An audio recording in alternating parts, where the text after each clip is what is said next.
So, a little bit about Alex Minicucci. He is a serial entrepreneur and investor with a focus on emerging technologies and software company development. He's a founder. He is the CEO of Relentless Venture Studio in California, and relentless is an important word, which focuses on growth of early stage software companies. He is the winner of several entrepreneurial accolades: top 20 under 40 in Southern California, top 30 under 30 Southern California. I don't know what INC 5000 is, but somebody might know, and you could tell us, which is the fastest growing companies, number 66 in software. And lastly, featured in Success Magazine, Deloitte's fastest growing companies in 2016 and 2017. So, Alex, welcome. You have been very busy.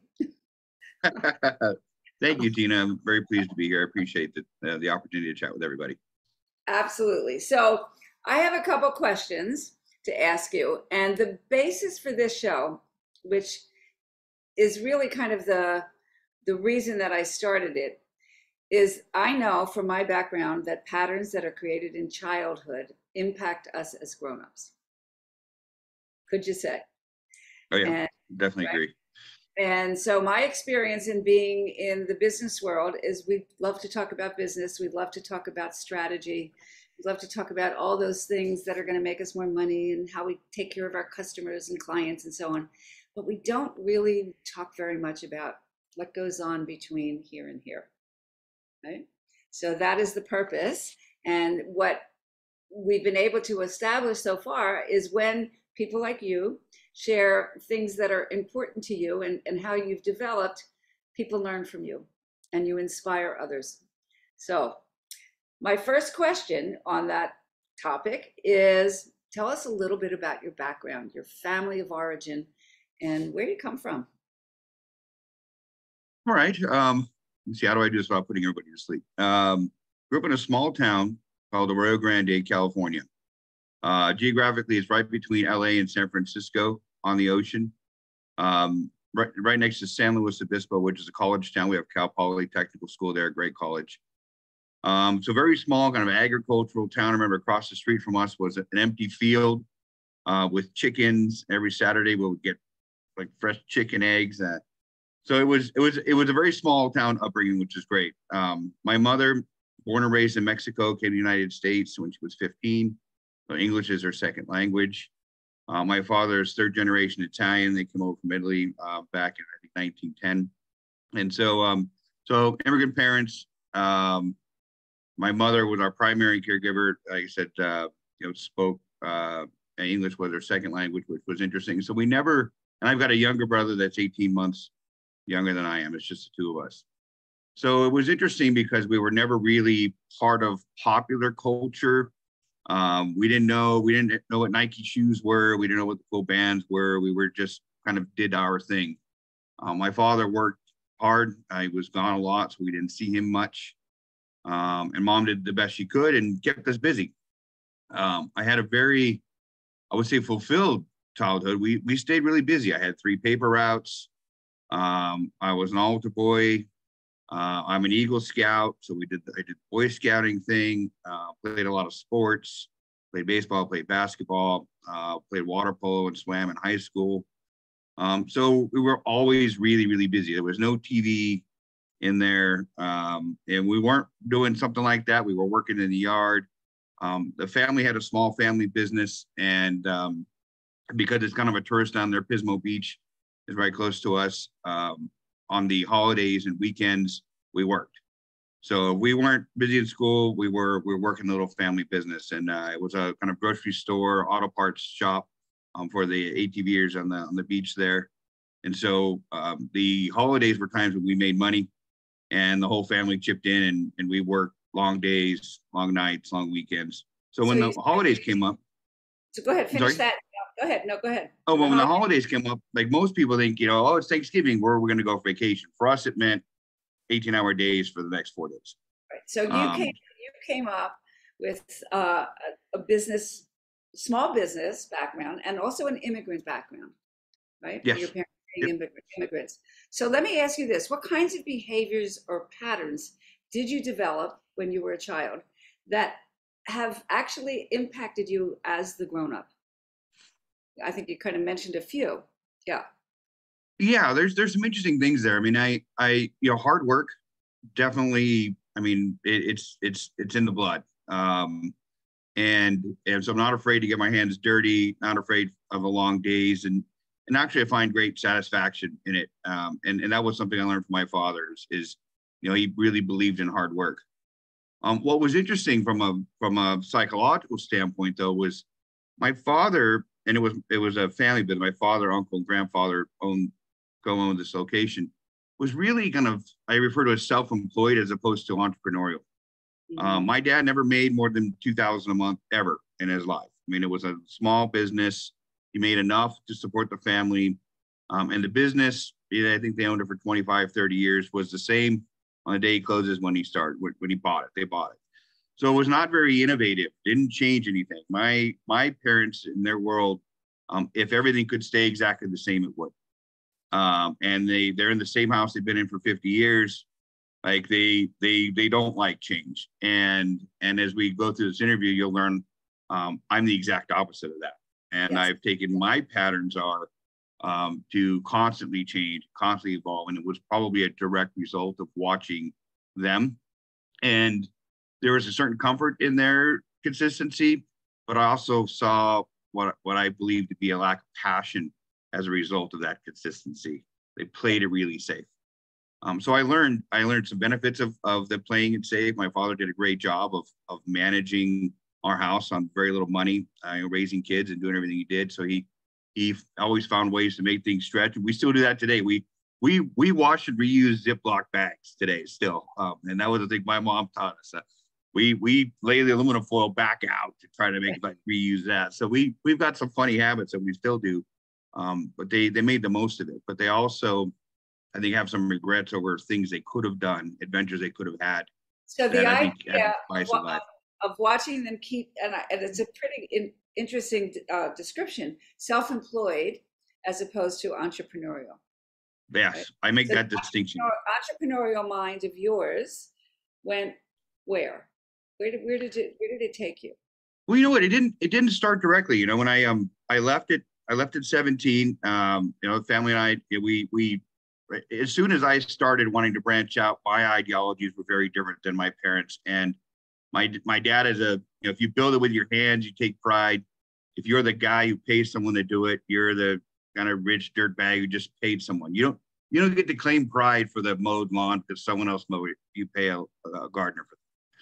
So I wanted to go out and do in a more obscure way, and he's a build guy, so we instantly clashed. And so I left at 17. I was actually homeless for 4 months, living in my car. I started Cal Poly as a mechanical engineer, and was just overwhelmed with living on campus in the parking lot.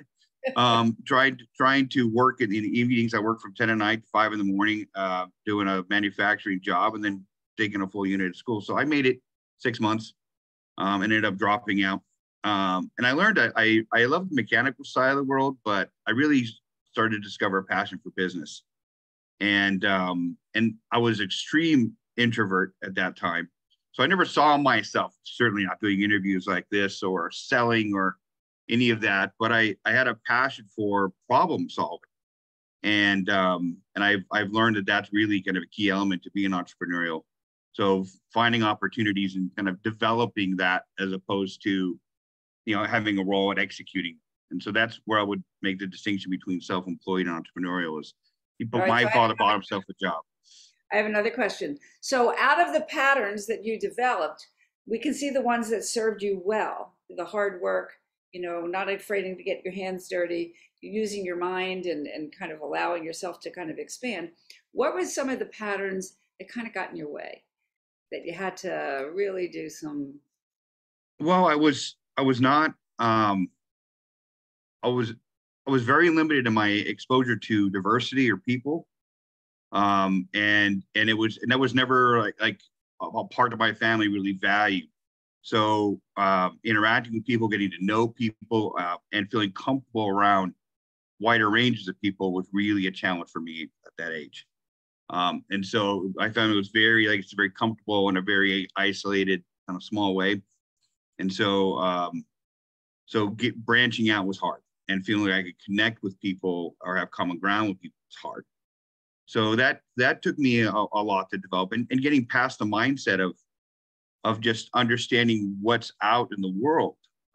What you don't know, you don't know. And so I was exposed to very little. We didn't do vacations. We didn't travel. We didn't do any of that. So the first thing I started doing when I was 18 was I just started, I got in the car, and every weekend I would travel to some part of California.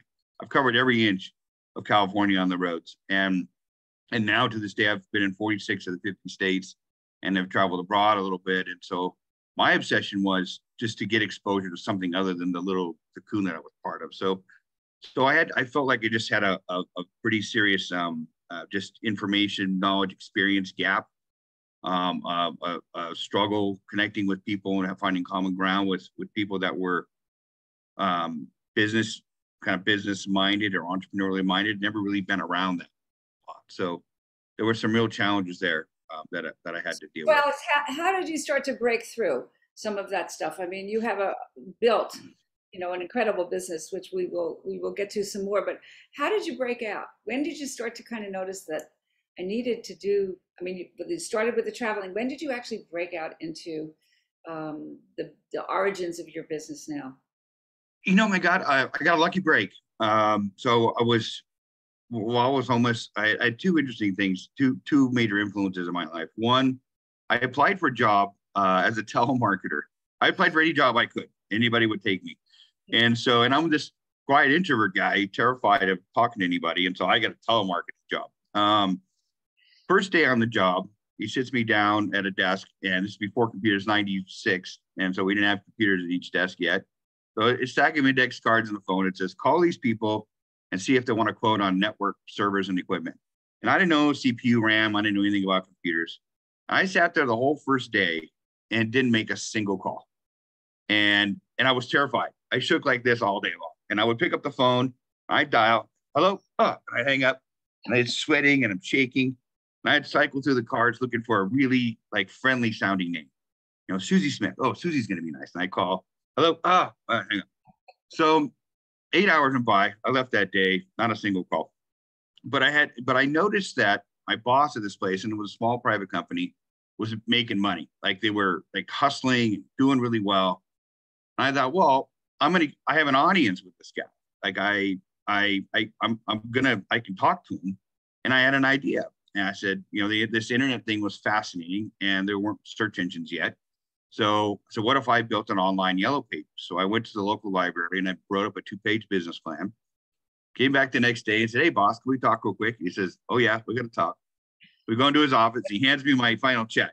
And so he says, Alex, I really like you, man, but you didn't make a single call, so I got to let you go. And I said, I totally understand. But before I go, will you take a look at this? And I hand him my little business plan. And he looks at it and goes, this is a great idea. What do you need? And I said, all I need is $150 a week salary, that desk and that phone, and we'll be 50-50 partners. And so we shook hands and went back to the desk and started my first business. And I bought a book on how to write code and built my first website. Then I typed in the entire San Luis Obispo County yellow pages by hand. Took me 28 days. And so I typed in the entire thing and then built the yellow pages model. Every business, name, address, phone number for free. For $20, it was a clickable link with a mini web page. And we went to market, and everybody in town signed up. And so we were the first really to push this whole internet thing to local businesses. And I remember when they would say, I don't need a website. That's a fad. That's internet thing's never going to take off. I remember those days. And so we ended up building it up pretty quickly. A year later, my partner wanted to buy out my half. So he offered me 150 grand for my half of the business. So now I'm 18 going on 19 with 150,000. I'm no longer homeless. And I've been self-employed since. So that was how I got my start. That's a great story. And you said there was another one. You said there were two great experiences. So this one's kind of fun and more on the personal level. So while I was running around while I was homeless trying to make money, I would run ads for computer tutoring. And I was not great on computers, but I have a knack and I learned really quickly for some reason. And all I had to do was be better than the people that needed the help, right? So one guy answered the ad, and he was an older gentleman. He was 75 at the time. And he was the commissioner of his fantasy baseball league. And he was converting everything to a web-based system. And so he needed my help. So, and his name was Lewis, and one of my favorite humans I've ever met. And so he knew, he kind of got to learn my story, and I was sleeping in my car. And so I would meet him once or twice a week, and he would have his wife prepare a huge breakfast. And she was from Texas, and they had 3 sons, obviously long since moved out, and she loved cooking. So I'd get there, and there'd be this huge table full of food for 10 people. And she's like, "Oh, boys got to eat up." And sometimes, I mean, for a couple of days, that would be the only food I had. It's what I could stuff on my face at that time. And then I would go tutor him for an hour or two on his computer, and it was $10 an hour, and he always gave me 20. And we became great friends. And what was interesting about him was he was a long-time career salesman. If you've seen Death of a Salesman, kind of like that, kind of the tragic, like great guy, but never really made it where he wanted to be. But funny, ornery, and what he used to say is, "Oh, everybody talks about balance and this and that." It's, "Alex, you're 18. You have the highest capacity for pain now than you ever will. Like, go get it. Like, this is not the time to be easygoing and take it easy, quality of life." He says, "Forget all that, man. Like, go get it now and work your ass off." And he was a great support. And we stayed friends until he passed away at 96. And so we were a big part of each other's lives for 20 years. And he watched me get married, have kids, build my businesses. And it was funny because just a couple of weeks ago, I was at the doctor's, and the nurse there said, "I recognize your name." And she said, "Did you know this guy, Lewis?" I said, "Yeah." He said, "Well, I used to have lunch with him after church every week, and he mentioned you every week. And he said, you were like a son to him, and he loved you."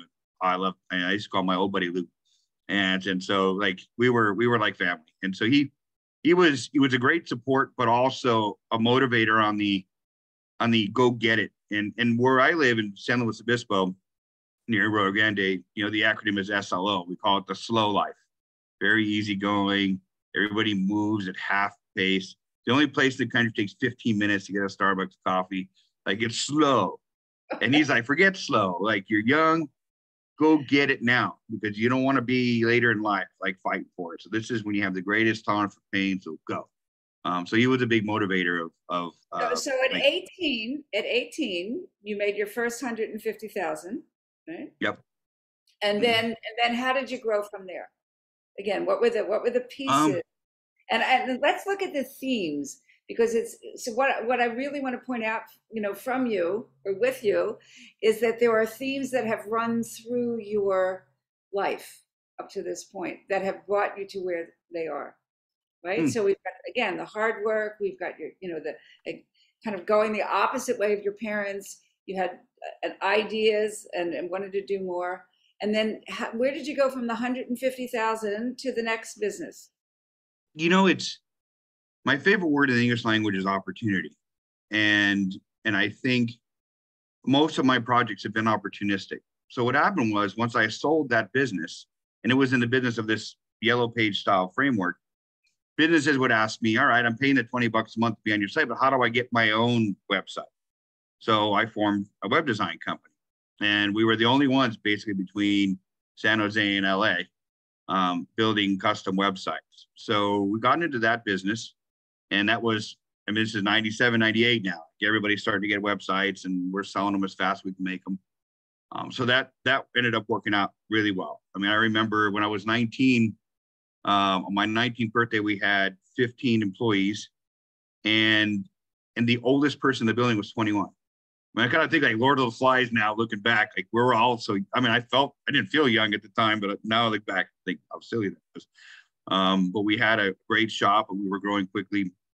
So I built that. And when I started learning about myself and the economics of businesses, I thrived for whatever reason on the startup phase of the business. Like, I like the chaos. I like that no 2 days are the same. And once they started to feel the same, I get bored. And so I've become a build and sell guy.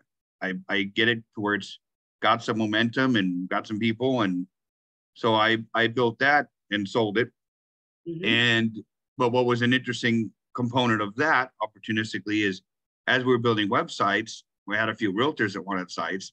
And they asked me, can you do these 360-degree pictures of real estate? So I went up to Silicon Valley, found a company that made that hardware, licensed that, and then built a company around that. So my web design, my Yellow Page business gave birth to the web design company. The web design company gave birth to the virtual tour company. And so I just saw like, that's the next thing that I could take to the next level. So again, I'm going to point out the things that I'm hearing that I want people to kind of pay attention to is you see opportunity, number one, right? And you're not afraid to go after it, number two. Number three, you learned a lot about yourself. I love the startup. I love the chaos. I get bored. So a lot of times what people do is they try to squeeze themselves into something and somebody that they're not. Mm. And what you have done is really kind of paid attention, and this is really kind of the piece here, that you paid attention to your inner self. And you let that be your guide as opposed to what everybody was telling you, what to do. Interesting. Because I do remember 18, 19, 20 years, right about that time, feeling like I wasn't authentic. Like I wasn't sure, like I'd always been good at being busy and getting things done, but trying to figure out, like, that's the time of your life you're trying to figure what's my path, right? And I'd grown up pretty methodical by planning everything. And then all of a sudden I was 18 and then when I dropped out of college, that was a big moment because that was the end of my plan. The plan was college, right? Get a job in mechanical engineering, have the career, do all that. When I dropped out, it was the death of the plan. And now what? And so I was running around doing, telemarketing and computer tutoring for $10 an hour. And my overachiever nest was toast. So it was at that point, I felt really lost for a while, but then started finding threads to pull on, say, where can I go down these different avenues? And you never went back, you never went back to school? No. So you are self-taught, self-learned, right? Yeah. And the other thing that you have developed, again, sometimes we fall into this stuff and we don't know how or why or whatever, but really understanding what you were good at. And also, like you just said, I went to Silicon Valley. I hired the people that did this 3D thing. You didn't go out to try to figure out how to do the 3D thing. You went and you found the people that did it. Okay. And I just looked at the time and my goodness, we're almost out of time and we could keep going. And what I attempt to do, and we may just ask you to come back, Alex, and kind of tell us more. But just in the couple minutes left, do we have any questions? Anything that anybody wants to ask Alex? And if not, well, we can wrap it up in a certain way. But I always love to give people an opportunity. Anything in the chat? Jacob said, relentless. Yes. You didn't pick that name for nothing. And critical self-reflection, right? And I know, and I was going to get to it, but we haven't. I know you have a deep spiritual life that you have developed. And this piece about staying close to yourself and staying connected to yourself, certainly in my profession, in my mind, is probably the most important thing that you can do for yourself and to teach your children, and to be as a model. And Alex and I were in a spiritual group for a short time. He had his girls on, and time didn't kind of work for that, but just the idea that what you have exposed them to and what you have created is very special. Thank you. Can I share one story real quick on the kids? Absolutely, go right ahead. Ed, when the kids were 6 months and 2.5, I'd gotten married and had a couple of kids, and then my ex-wife got into drug use and just left. So I've been a full-time single dad. They're now 18 and 20, believe it or not. It's crazy. But when they were let's say 5 and 7, I think, I had a business meeting in San Francisco, and I didn't have a lot of help with the kids. So I had to take them with me on a lot of these meetings. So I showed up at the meeting place early. It was a dinner meeting at a pretty nice restaurant in San Francisco. And I got 2 tables, and I set the kids at one table, got there early, and then I waited for the gentleman I was meeting. So we sit down, we get into the meeting, and the kids are eating spaghetti and something, and they're just doing their own thing. And they were great. They knew Dad had to get business done. And about 20 minutes in the meeting, the guy looks over and says, "Hey, are those your kids?" And yeah, but they won't bother us. I'm sorry. And I was really embarrassed and kind of like, who's this guy dragging his kids along to a business meeting? And he goes, "Oh, I love kids. What are you doing?" And he slides the table over, and they joined the dinner, and it was great. And that was a critical point for me, where I said, I'm not going to be ashamed of having my kids being such a part of my life, my business world. And this was back to being authentic. If they don't like that my kids are there, I don't need to do business with them. And so that was a real turning point for me. So my kids have been very involved in the business, and they know my team. They've tried all the different roles. They've tried graphic design and calling and this and that. They both do accounting. They do accounting work for me and things like that. So they really became a part of the family business. Way ahead of the pandemic, right? And having kids in the background, and now we're sort of getting used to it again, which is incredible. So Alex, I'm going to have you back again, because I know you have so much more to share. Sure. And sorry, I'm long-winded. I apologize. No, there's nothing to apologize for. Absolutely. We love your stories, and I'm going to end with one little story of mine that goes along with you. I was married to somebody who you remind me very much of when he was younger. And unfortunately, he didn't do the personal work. So he was very successful at a very early age, very, very successful. The same kind of idea, out of the box kind of thinking, but without doing the personal work. He would just spend it all the time, business, business, business. But it was the piece that was driving the train that unfortunately he really didn't pay enough attention to. So I appreciate that. I appreciate you. And thank you everybody for being on with us today. And we'll send out the replay. Again, people have been watching them. If they can't make this time, they have been watching them. And this might even become a book. Who knows? So thank you again. We'll be in touch, and have a wonderful, wonderful holiday, everybody. Happy, happy, happy.